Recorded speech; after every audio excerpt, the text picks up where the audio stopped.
Welcome back to WTOL 11 Your Day. What's more local around here than Lake Erie and the great history of that body of water?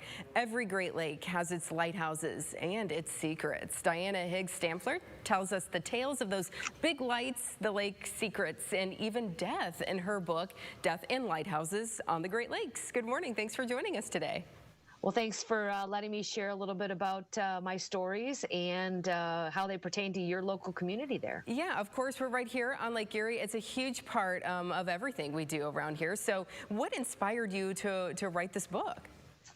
Well, Death in Lighthouses on the Great Lakes is actually my second book.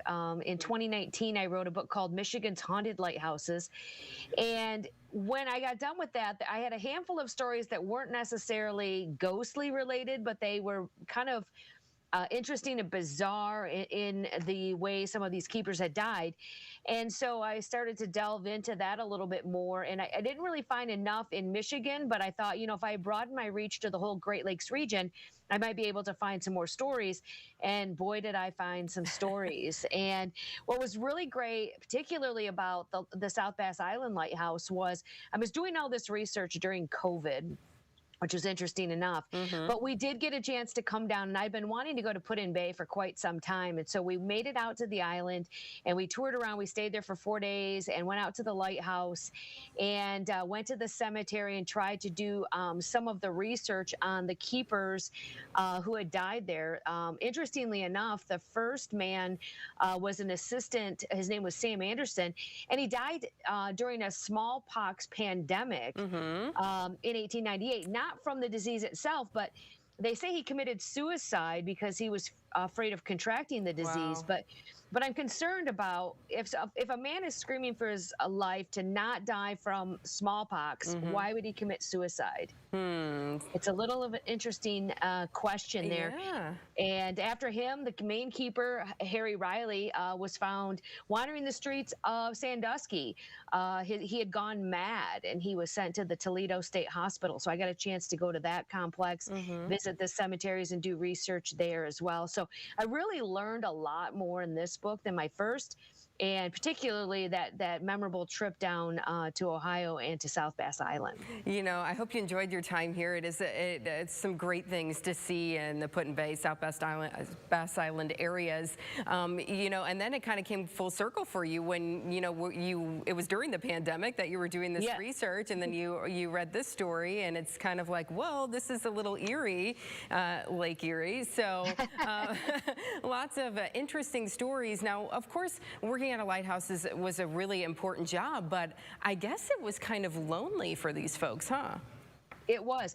You know, a lot of the islands in the Great Lakes that had lighthouses weren't as well populated as South Bass Island was. So that was a little bit more convenient for people to tend the light there. They had a community, but some others in the remote areas of Lake Superior, which are featured in the book, some in Canada, they actually, you know, they had spent the summers at the light, and they would go somewhere else during the winter.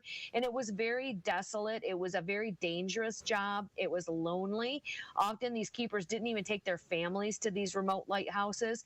And so you had a lot of crime that actually occurred. So some of these lighthouse keepers were actually murdered. And to dig into those, most of them cold cases. In fact, in all the stories in the book, there are 12 chapters, primary chapters, and in only one of those instances was anyone ever taken to trial for the murder of a keeper. And the two men there, that was in Toronto, and they were acquitted of all charges. So many of these other cases, Grand Island is still a mystery. We still really don't know what happened to the two keepers that disappeared there in 1908. We found their bodies, or they found their bodies, but there's really no definitive answer on how they died or if there was anyone responsible for those deaths. Very mysterious. You know, there wasn't as much of that forensic scrutiny, I guess, 100 years ago that we're talking about. So, but it still makes you wonder a little bit what happened, you know. So very interesting that you dug into this. Where can people get your book? I have a company called Promote Michigan, and people can go on promotemichigan.com. There's a tab that says books, and you can order any of my books autographed, and I'll send them right out. There's also a speaker bureau tab, and so people can check out if they're traveling into Michigan and maybe want to check out a presentation that's tied to the book. Occasionally, I do online programs as well, so people can get the details there. Very good. Lots of interesting stuff. Dianna, thank you so much for joining us this morning. We appreciate it.